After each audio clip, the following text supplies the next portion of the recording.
জাতীয় ঈদগাহ ও জাতীয় মসজিদ বায়তুল মোকাররম সহ দেশের বিভিন্ন মসজিদ ও ঈদগায় ঈদের জামাত অনুষ্ঠিত হচ্ছে। দেশের শান্তি ও সমৃদ্ধি কামনা করে করা হচ্ছে মোনাজাত। সকাল 7টায় জাতীয় মসজিদ বায়তুল মোকাররমে অনুষ্ঠিত হয় ঈদের প্রথম জামাত। সকাল 7:30টায় জাতীয় ঈদগায় অনুষ্ঠিত হয় প্রধান জামাত। নামাজে অংশ নেন রাষ্ট্রপতি মোহাম্মদ শাহাবুদ্দিন, প্রধানমন্ত্রী তারেক রহমান সহ মন্ত্রিপরিষদ সদস্য, সংসদ সদস্য, রাজনীতিবিদ ও কূটনীতিবিদ সহ নানা শ্রেণী পেশার মানুষ। জাতীয় সংসদ ভবনের দক্ষিণ প্লাজায় ঈদের জামাত অনুষ্ঠিত হয় সকাল 7:30টায়। এবার রাজধানীতে প্রায় 2000 ঈদ জামাত অনুষ্ঠিত হচ্ছে। বায়তুল মোকাররমে ঈদের জামাত হচ্ছে 5টি। সকাল 7টায় প্রথম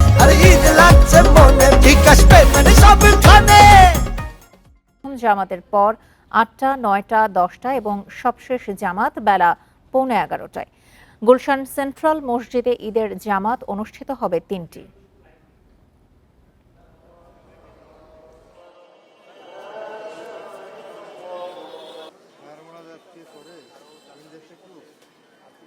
لعلكم تشكرون الله أكبر الله أكبر الله أكبر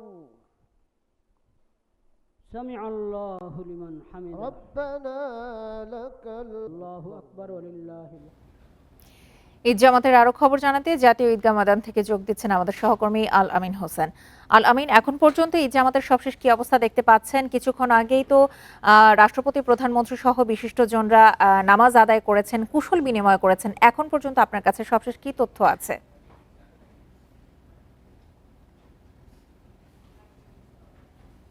নামাজের পরে যে খুতবা, সেই খুতবা শেষ হয়েছে এবং খুতবার পরে দেশজাতির কল্যাণ কামনায়, মুসলিম উম্মার কল্যাণ কামনায় মোনাজাত, সেই মোনাজাত পরিচালিত হয়েছে। এখন ঈদগার যে মূল যে গেট, অর্থাৎ যেটি দিয়ে সাধারণ মুসল্লিরা প্রবেশ করেছিলেন, সেই গেট দিয়ে তারা একে একে বের হচ্ছেন এবং বের হয়ে যে পরবর্তী যে আনুষ্ঠানিকতা রয়েছে, বিশেষ করে পশু কোরবানি দেয় এবং সেই আনুষ্ঠানিকতা পালন করার জন্য মূলত তারা বিভিন্ন কাজ করছে। আপনি নিশ্চয়ই দেখতে পাচ্ছেন যে এখানে যারা এই জাতীয় ঈদগার যারা অংশগ্রহণ করেছিলেন, নামাজে সমস্ত মুসল্লিরা অংশগ্রহণ করেছিলেন, দল, মত, শ্রেণী পেশার বিভিন্ন স্থানের মুসল্লিরা তারা আসলে বের হয়ে যাচ্ছেন। তারা যেটি বলছেন যে ধর্মপ্রাণ মুসল্লিদের বিশ্বাস যে ত্যাগের মহিমায় ভাস্বর পবিত্র ঈদুল আজহা। ধর্মপ্রাণ মুসল্লিদের বিশ্বাস কোরবানি শুধু পশু কোরবানি নয়, বরং আত্মত্যাগ ও মহান আল্লাহর প্রতি যে আনুগত্য, সেই আনুগত্যের নিদর্শন প্রতীক।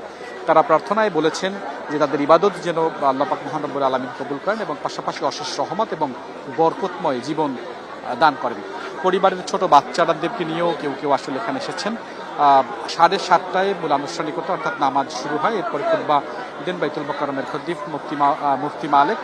তারপরে ওয়াজিবের যেটি আরও একটি আনুষ্ঠানিকতা অর্থাৎ খুতবা, সেই খুতবা প্রদান করা হয় এবং এর পরবর্তীতে খুতবা শেষে মোনাজাতের মধ্য দিয়ে যে আনুষ্ঠানিকতা অর্থাৎ প্রথম পর্বের আনুষ্ঠানিকতা সেটি শেষ হয়েছে। মুসল্লিরা এরপরে এখান থেকে তারা কোলাকুলি করছেন, কেউ কেউ পরের যে আনুষ্ঠানিকতা, আমি যেমনটা বললাম যে পশু কোরবানির যে বিষয়টি থেকে থাকে, এখান থেকে তারা পশু কোরবানি দিবেন এবং জাতীয় ঈদগায় মূলত একটি জামাতে অনুষ্ঠিত হয়েছে। এর পরবর্তীতে বিভিন্ন পাড়া, মসজিদ, মহল্লায় যে মসজিদগুলো রয়েছে, আপনি মূল প্রতিবেদনে যেমনটা বলছিলেন, রাজধানী সহ বিভিন্ন জায়গায় অন্তত 2000-এরও বেশি নামাজ এর যে জামাত অনুষ্ঠিত হয়েছে। তার মধ্যে প্রধানতম হচ্ছে বাইতুল মোকাররমে প্রত্যেক ঘন্টায় ঘন্টায় সেখানে ঈদের জামাত অনুষ্ঠিত হবে এবং জাতীয় ঈদগার যেটি, সেখানে প্রধানমন্ত্রী এবং রাষ্ট্রপতি, বাংলাদেশের প্রধান বিচারপতি সহ উচ্চ পদস্থ ব্যক্তিবর্গ, বিভিন্ন মুসলিম দেশের মান্যবর রাষ্ট্রদূত যারা রয়েছেন, তারাও আসলে এই নামাজে অংশগ্রহণ করেছেন। কঠোর নিরাপত্তার মধ্য দিয়ে এই নামাজ অনুষ্ঠিত হয়েছে এবং এই দিকটাতে মুসল্লিরা যাতে নির্বিঘ্নে চলাচল করতে পারে, সেক্ষেত্রে মৎস্য ভবনের মোড় থেকে হাইকোর্টের এই দিকটাতে যান চলাচল সম্পূর্ণভাবে বন্ধ করে দেওয়া হয়েছে এবং মুসল্লিরা